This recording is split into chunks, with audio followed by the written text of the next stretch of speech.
Greetings and welcome back. It's been 6 months since we finished the first session of my little tour of artifacts and items of historical interest in my house. My videographers have been off because of the coronavirus social distancing requirements, and now we're back for the second segment. And today I thought we would feature a few of the larger furniture pieces I have inherited from family members, starting with my grandmother's dining table. This table and the 5 chairs around it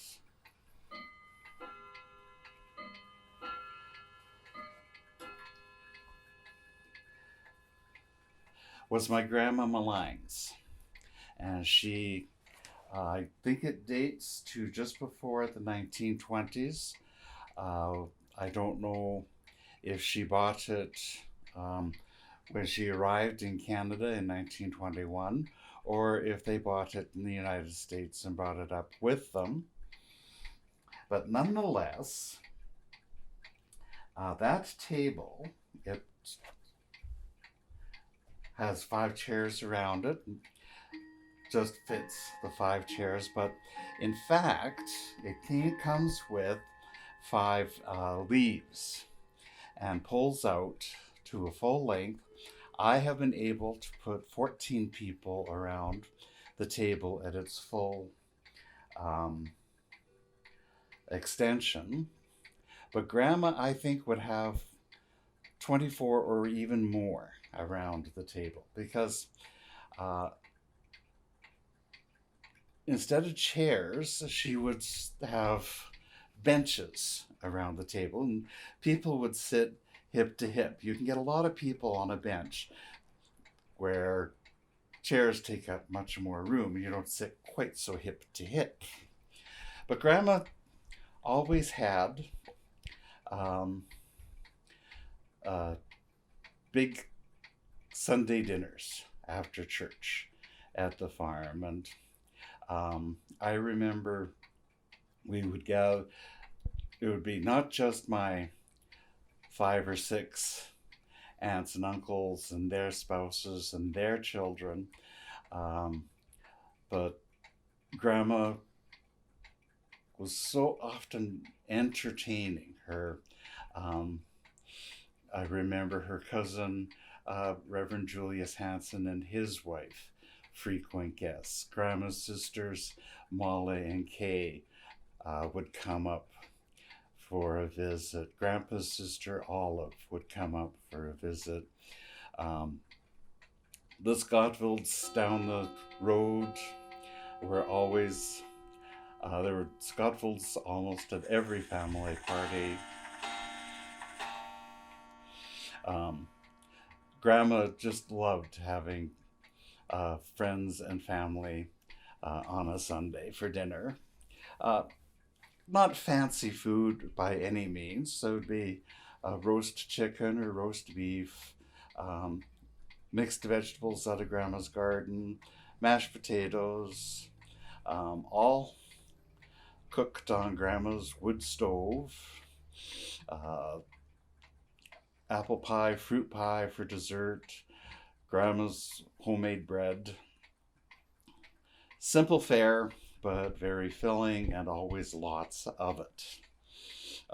My mom found out early in the marriage that Dad doesn't like fancy food. That's the kind of food Dad likes. Plain roast beef, plain roast chicken, mashed potatoes, and boiled vegetables for everybody else except him. Anyway, I was so happy when my cousin said I could have this table.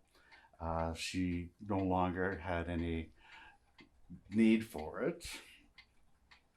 And what my videographer is going to do is put in a picture showing the table at its full length with set for 14.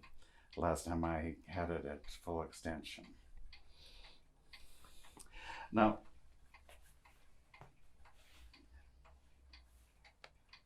we looked at some of the items that were in this china cabinet, but we didn't talk about the cabinet itself last time. That cabinet came from my cousin's mother-in-law's house. And it dates to, I think, somewhere between 1910 and 1915. And her mother-in-law and her father-in-law knew my dad, not because of the relationship with my cousin's husband, but because of his work with the Canadian National. So there's kind of a double acquaintanceship there. The next item I would like to feature is this chair that came to me from my cousin Larry Vague, who got it from my uncle Stanley. Now this chair is a classic Morris chair. William Morris first designed these chairs in 1866. This one, I think, judging by the workmanship, I would say this is just post-World War I, so 1918 to 1920, in around there. What makes the Morris chair unique is it's the first lazy boy. If you come around to the back, there is this 3-level adjustment.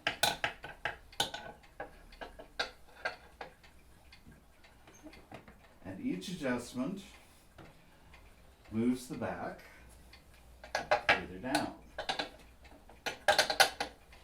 So that at the lowest adjustment, it's a reclining chair. At the highest adjustment,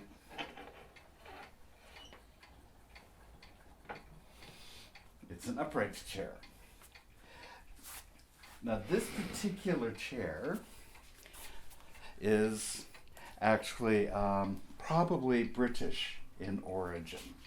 The reason I can confidently say that is the American version of the Morris chair, which was made by the George Stickley Company, was very plain. The British version is noted by the carving along the front leg there, and the spindles, the turned spindles under the arms. The American version, very plain, just flat boards with no carving whatsoever. And it would make sense that the British version would be in Canada rather than the Stickley American version. One of the prize pieces in my collection of family heirlooms has got to be Grandma Malang's piano, which is right here. My Grandma Malang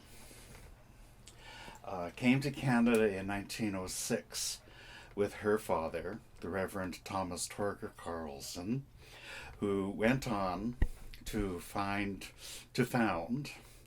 a dozen or so Lutheran congregations in the Camrose area, general area. And Grandma always accompanied him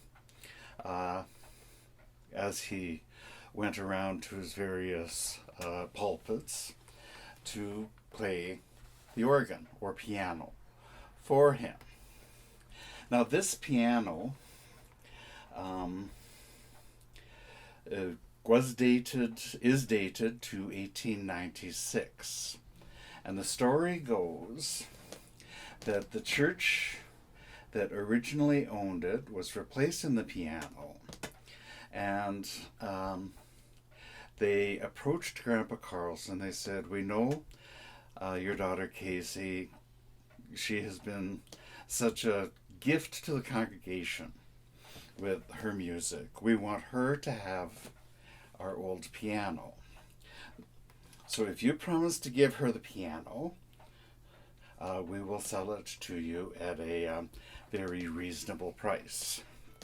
So that transaction occurred in Grandma's teen years. The piano came with her when she returned to Canada in 1921 with her husband, my grandfather, and her first 3 children, including my dad. And frequently Grandma could be found sitting on the stool,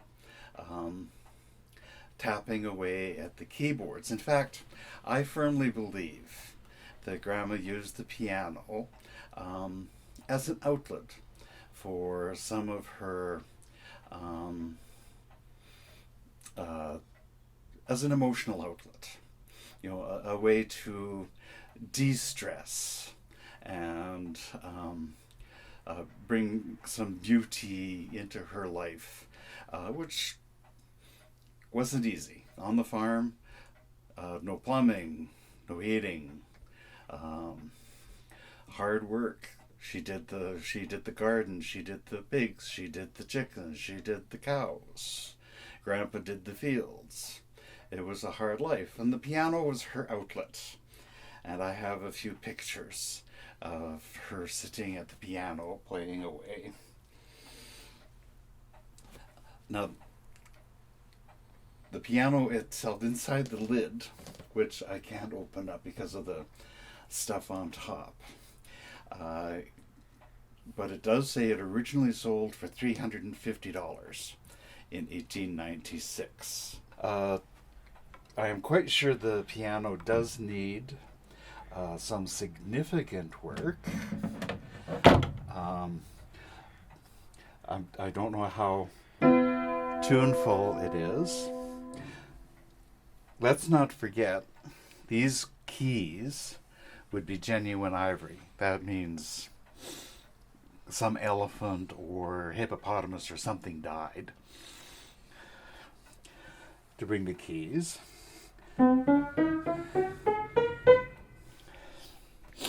So I don't know how that, I have a tin ear, but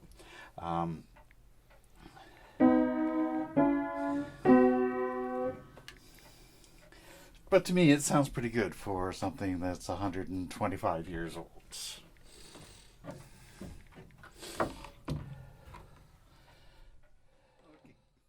We are now looking at another table from the family background. This one, which is currently in my library, was the first dining room table purchased by my mother for her house in 1950. And I have always loved this table. When Mom moved into her second house in Dickinsfield in 1970 and said I could have this table, I was absolutely thrilled. I love it because it is so classic style of the 1950s with its clean, uncluttered lines. The base is solid oak. Underneath, where you can't see it, it says it was made in Quebec from 100% Canadian oak, and it is solid oak. This is not a veneer on pine, it is solid oak. But what this table means is, to me, is it was a major part of our play for me and my brother when we were kids. This table became for us a magical place covered with blankets and sheets. It was a tent or a cabin or a castle or a spaceship or a stagecoach. We would play various scenarios using that as our basis. The castle, the cabin, the tent, the stagecoach. But doesn't necessarily mean we were both playing the same game at the same time. To give you an example, I was remembering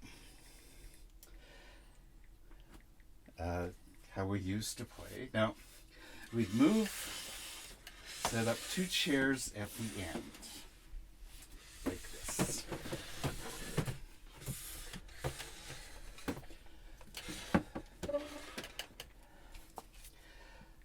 Now, I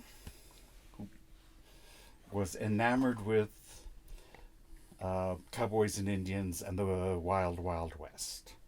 So for me, these 2 chairs and the table were a coach.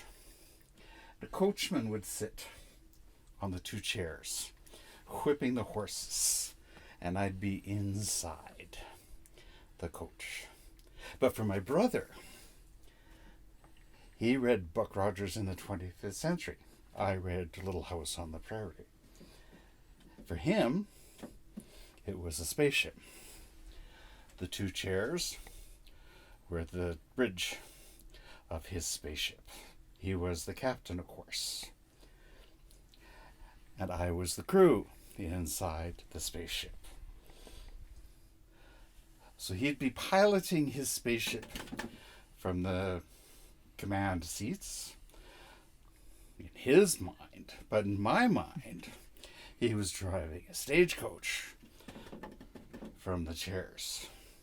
In his mind, I was in the spaceship shooting aliens. In my mind, I was in the stagecoach shooting Indians. It worked. Okay, I'd like to highlight and this section with featuring 1 chair. Although it's not a family chair, what is special about it to me is it is the oldest piece of furniture in my house. I picked it up at an antique store here in Edmonton. Fell in love with the embroidered seat and the embroidered back. And they guaranteed for me that this chair dates to 1875.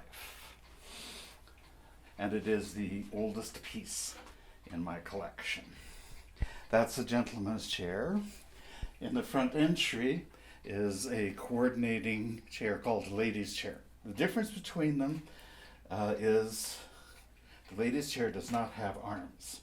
That's because it would interfere with her very wide skirts to have arms.